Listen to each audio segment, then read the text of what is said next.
அனைவருக்கும் வணக்கம். பயிற்சி 1.2ல் 3வது சம் பார்க்க போகிறோம். இது ஒரு முக்கியமான கணக்கு தான் 10ஆம் வகுப்பில். இது அடிக்கடி இது கேட்குறாங்க. கொஞ்சம் பார்க்கலாம். ஓகே. ஆர் என்ற ஒரு உறவு எக்ஸ் காமா ஒய் என்ன கொடுத்துருக்காங்க, Y equal to X plus 3. அதுக்கப்புறம் எக்ஸ் பிலாங்ஸ் டு 0, 1, 2, 3, 4, 5 அப்படின்னு சொல்கிறாங்க. அதாவது என்ன சொல்ல, கடைசியில் என்ன கேட்குறாங்க பாருங்கள், மதிப்பகத்தையும் வீச்சகத்தையும் காண்க. இதான் இந்த ரெண்டு கேள்வி தான் மெயின். ஸோ மதிப்பகம் வீச்சகம் அப்படின்னான்னு பார்த்தீங்கன்னா, இந்த ஏவோட வேல்யூ லைக் இந்த எக்ஸோட வேல்யூ ஒய்யோட வேல்யூ வச்சுட்டு ஒரு ப்ராக்கெட் நம்ம எழுதுன்னு வச்சுக்கலாம். 1, 2 அப்படின்னு எழுதுறோம்னா முன்னாடி இருக்கிறது மதிப்பகம், பின்னாடி இருக்கிறது வீச்சகம். ஓகேவா, புரியுது உங்களுக்கு? ஸோ மதிப்பகம்னா எக்ஸோட மதிப்பு என்ன கொடுத்தா ஒய்க்கு என்ன மதிப்பு கிடைக்கும். அப்போ இது எல்லாமே இது எக்ஸோட மதிப்பு. அவங்க சொல்லியிருக்காங்க எக்ஸ் பிலாங்ஸ்னு என்ன அர்த்தம்னா இருக்கு. எக்ஸின் மதிப்பு இருக்கு என்னவா, 0, 1, 2, 3, 4, 5. இது எல்லாமே எக்ஸோட மதிப்புன்னு சொல்கிறாங்க. அதான் பிலாங்ஸ் டு. ஓகேவா. அப்போ இந்த மதிப்பெல்லாம் கொண்டு போயிட்டு இந்த ஃபார்முலா அப்ளை பண்ணால் நமக்கு என்ன கிடைக்கும், ஒய் கிடைக்கும். அப்ளை பண்ணலாமா?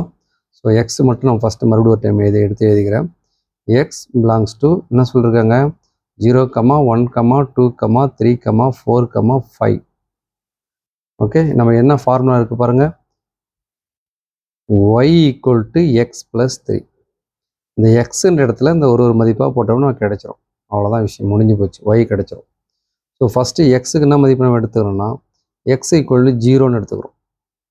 எக்ஸோட மதிப்பு என்ன எடுத்துக்கிறோம், 0 எடுத்துகிட்டு எக்ஸுக்கு இடத்துல என்ன போடணும், எக்ஸுக்கு இடத்துல 0 போடுங்க. அப்போ என்ன வரும் பாருங்கள், 0 + 3. 0 3 ஆட் பண்ணால் 3 தான் வரும். கரெக்டாக. அதுக்கப்புறம் எக்ஸ் ஈக்குவல் டு 0 முடிஞ்சிருச்சு. நெக்ஸ்ட்டு 1 எடுத்துக்கோங்க. எக்ஸ் ஈக்குவல் டு 1 எடுத்துகிட்டு என்ன செய்ய போகிறோம், இது ஒய்யோட மதிப்பு. அப்போ ஒய்யோட மதிப்பு நம்ம அப்ளை பண்ணோம். எக்ஸுக்கு மதிப்புனா அப்ளை பண்ணணும் 1 + 3 ஈக்குவல்னா வரும் 1 3 கூட்டினா 4. புரியுது உங்களுக்கு? 1 கொடுத்தா 4 கிடச்சிருக்கு, 0 கொடுத்தா 3 கிடச்சிருக்கு. Next X equal to 2. எக்ஸோட மதிப்பு என்ன கொடுக்குறோம், 2ன்னு கொடுக்குறோம். அதே ஃபார்முலா தான், ஒய் ஈக்குவல் இந்த ஃபார்முலா தான் ஃபார்முலா. ஸோ அந்த ஒய் இங்கே எழுதிட்டேன், இந்த ஈக்குவல் போட்டேன். எக்ஸுக்கு மதிப்பு என்ன கொடுக்கணும், 2 + 3 ஈக்குவல் எவ்வளோ கிடைக்கு பாருங்கள், 2 + 3 5ன்னு கிடைக்குது. Okay. Next X equal to நம்ம 2 கொடுத்துட்டு நெக்ஸ்ட் வந்து 3 கொடுக்க போகிறோம். ஸோ 3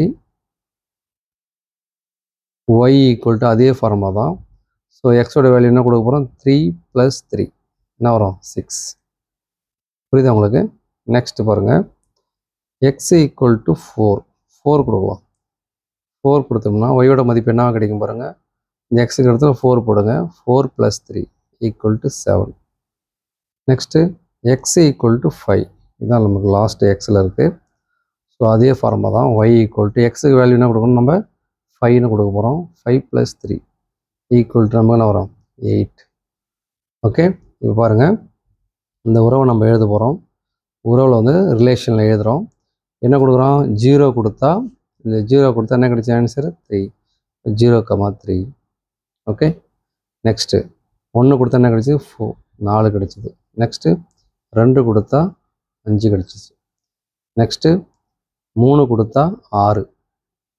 அதுக்கடுத்தது 4 கொடுத்தோம்னா 7 கிடைச்சிது. நெக்ஸ்ட் வந்து பார்த்தீங்கன்னா 5 கொடுத்தா என்ன கிடைச்சிது பாருங்கள், 8 கிடைச்சிருக்கு. ஸோ க்ளோஸ் பண்ணிடுவோம். இப்போ நம்ம முன்னாடி சொன்னோம் இல்லையா உங்களுக்கு, முதல்ல இருக்கிறதெல்லாம் என்னது மதிப்பகம், பின்னாடி ரெண்டாவது இருக்கிறது எல்லாமே வீச்சகம். அவங்க என்ன கேட்டிருக்காங்கன்னா மதிப்பகம் வீச்சகத்தை காண்க, இது 2 தான் கேட்டிருக்காங்க. ஸோ மதிப்பகம்னு எழுதிடலாம். மதிப்பகம்னு எழுதிட்டு ஒரு செட்டுக்குள்ளே எழுதணும். ஓகே. மதிப்பகம் முன்னாடி இருக்கிறதெல்லாம் எடுத்து எழுதுங்க. 0, 1, 2, 3, 4, 5 இதெல்லாமே நான் என்ன சொல்ல வரேன்னா எக்ஸோட மதிப்பு எல்லாமே மதிப்பகம். ஸோ முன்னாடி இருக்கிறதெல்லாம் எக்ஸோட மதிப்பு, பின்னாடி இருக்கிறதெல்லாம் ஒய்யோட மதிப்பு நம்ம நினச்சிக்கிறோம்.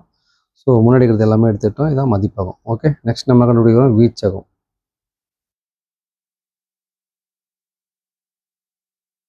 வீச்சகம்னா பின்னாடி இருக்கிறது என்ன இருக்குது நம்ம சொல்லுங்கள், 3, 4, 5, 6, 7, 8. ஓகேங்களா. பாருங்கள், 1 2 3 4 5 6. 1 2 3 4 5 6 மதிப்பு கொடுத்தா 6 மதிப்பு கிடைக்குது. கரெக்டாக. ஸோ மதிப்பகத்தையும் வீச்சகத்தையும் கண்டுபிடிக்க சொல்லியிருக்காங்க. மதிப்பகம் வீச்சகம் தனித்தனியாக இந்த மாதிரி எடுத்துக்கிட்டிங்கன்னா உங்களுக்கு 2 மார்க் கிடைக்கும். ரொம்ப எளிமையான ஒரு கணக்கு. இது வந்து உங்களுக்கு ஒரு வேளை சரியாக வீடியோவில் தெரியலனா கொஞ்சம் கையை வச்சு ஜூம் பண்ணி பாருங்கள், உங்களுக்கு கிளியராக தெரியும். Okay, thank you.